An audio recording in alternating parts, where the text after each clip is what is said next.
per hour by helping improve AI, all from your laptop. That's what Stellar AI claims to offer, but is it really that easy? So let's start by going over what Stellar AI is and how you will earn. As you can see on the website, it is a platform where you can find flexible work for your unique skills, contribute to improving AI, and earn $25 or more per hour. And the type of tasks can, for example, be, as you can see, select which AI chatbot answer is the best. But just be aware that you will not necessarily get $25 or more per hour for all jobs. Also be aware it's not a full-time position. These are contract positions, so usually time-limited projects. The great thing is that it's flexible, so you can choose when to work and how many tasks you apply for, but it's not something where you can expect that it's something you can do full-time every day. So that I passed the Join Stellar Starter assessment and have since earned hundreds of dollars from the site. And I'll show you how to pass the starter assessment so you can start earning too.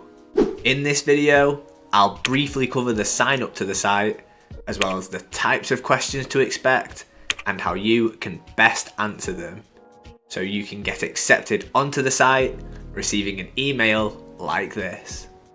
Search for the site at joinstellar.ai, which will take you to the home page, and from here you can click on Get Started to begin the sign up process. You will then have to enter your email and choose a password. Make sure to use an email that you have access to, as you will need to click on a verification link through it. Once that's done, you'll be able to begin the skill match assessment. They recommend you to allow up to 90 minutes to complete it. I would suggest you give yourself at least that much time, as it's probably best to complete it in one sitting and you don't want to have to rush yourself.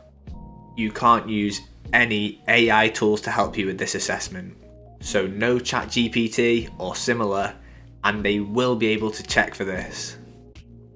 Within the test, there are a few different types of questions that you'll have to answer. Some are research based, some require creative writing, some require numerical sorting, and some require you to compare and use your judgment and explain why you made that choice. For the research question, you'll need to use Google to help you find the answer. I'd recommend you to split the question into two sections when Googling, as this will make it easier for you to find the answer, rather than just Googling the full question in one go. You'll also have to explain your answer, as you will for almost all the questions. For this, take note of how long they want your explanation to be, and ensure you meet this requirement. Also, double check your explanation for any spelling and punctuation mistakes. You don't need to go into loads of details for your explanation, but make sure they make sense and explain how you reached your answer. Another type of question you'll see is a comparison one. Here you will look at two responses and decide which is better. For this, take note of the criteria that the response had to follow and decide which response follows the criteria better and will best achieve the actual purpose of the prompt. You will have to justify your choice in the explanation. Be sure to mention the criteria given in the explanation. As you will often see in AI training starter assessments, there will also be a creative writing task. Again, it is vital that you do not use AI to help you write this, as you will fail if you use AI. Important things to note for this question are the length range they require for your story. You do want to try and stay within this range, and you definitely don't want to fall under it. You'll be given criteria for where and when the story takes place, and you must follow this. I'd assume that if you don't, you will fail. I like to take my story more specifically into the criteria. So if the question requested the story to take place in France, I might Google well-known places in Paris and base my story there. The obvious place would then be the Eiffel Tower, and I could then use Google to give me more details on the scenery at or around the tower to add depth to the story. You do have a lot of creative freedom with this question, so you can take it in any direction you want. Your story could be in first person or third person. You could link the criteria together if you wanted.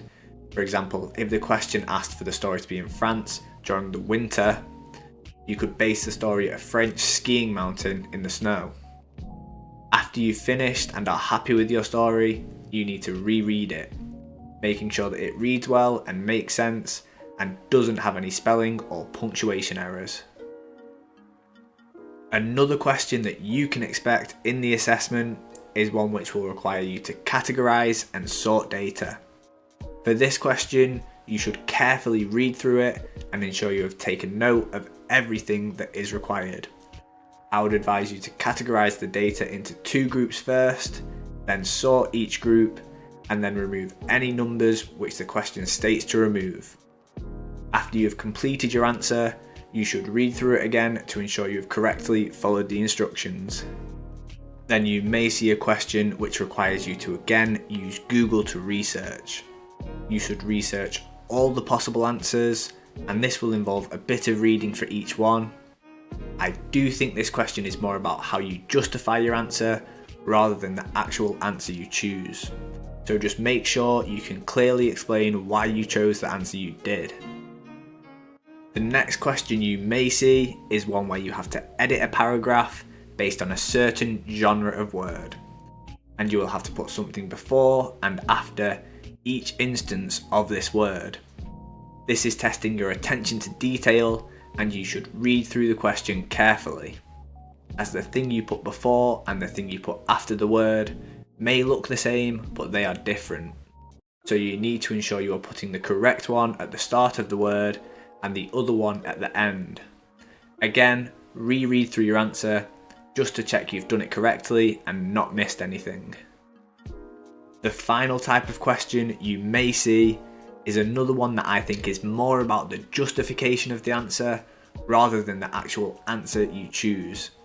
For this, you can use Google and a calculator to help you, and you should read through the question carefully. When Googling, check multiple sources to help you work out the answer, and even if you're unsure if you are correct, justify yourself in your explanation and mention the Google sources you used to work the answer out. I wasn't sure if I did this correctly, so chose the one closest to the answer I actually got and was able to pass. After this, you'll just have to fill in some details about yourself, and I suggest you answer these all honestly, and I don't think there'll be the difference between getting in or not. Once you've submitted your assessment, you may have to wait up to a month to get accepted, and you should receive an email like this. However, if you don't pass the assessment, you will not receive any email letting you know.